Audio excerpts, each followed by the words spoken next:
Wow. Nhớ xong à. Ticket bên nó. Wow. Ticket bên nó. Wow. Trung tịch tà lưu. Wow. Nhớ xong à. Cho nó ít thái ê nữa. Rung rồi rung rồi. Rồi nhớ nhớ xong. Cho đi.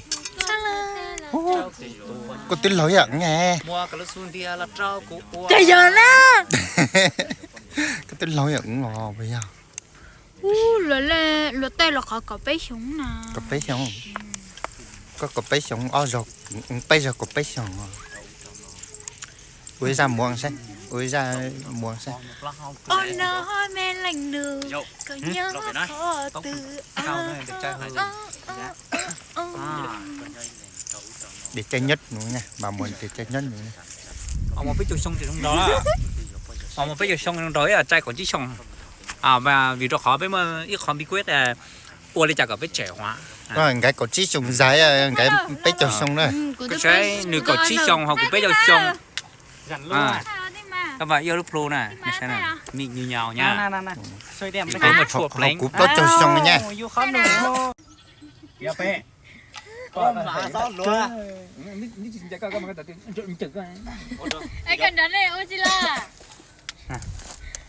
dạ bé đi là cái nhảy lên tàu tàu nó giờ thì có chỉ sáng cho nó có mình đợi nhau Thế là tàu rồi. có mình đợi bên nhau Rồi bé mà bạn chờ chúng ta. dạ bé đi là cái nhảy đi ra thì ra đã thì má ôi hãy chỉ lái lên thân nhận chụp Wow. Trái là có mà lý cái này là. nào Cái chủ nó tầm một rồi chào. ê xin lỗi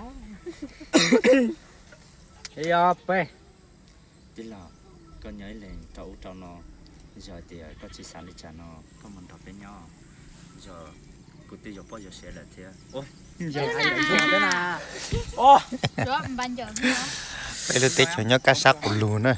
là đấy là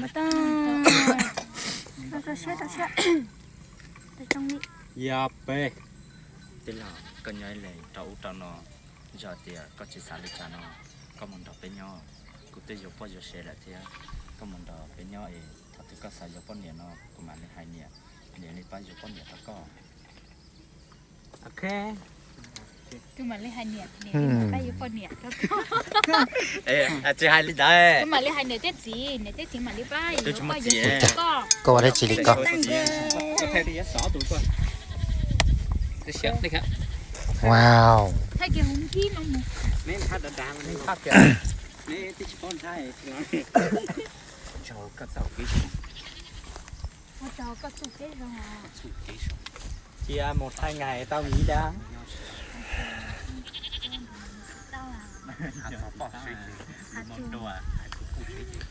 Luôn một đồ chi sư luôn một đồ luôn một đĩa chi sư luôn một đĩa.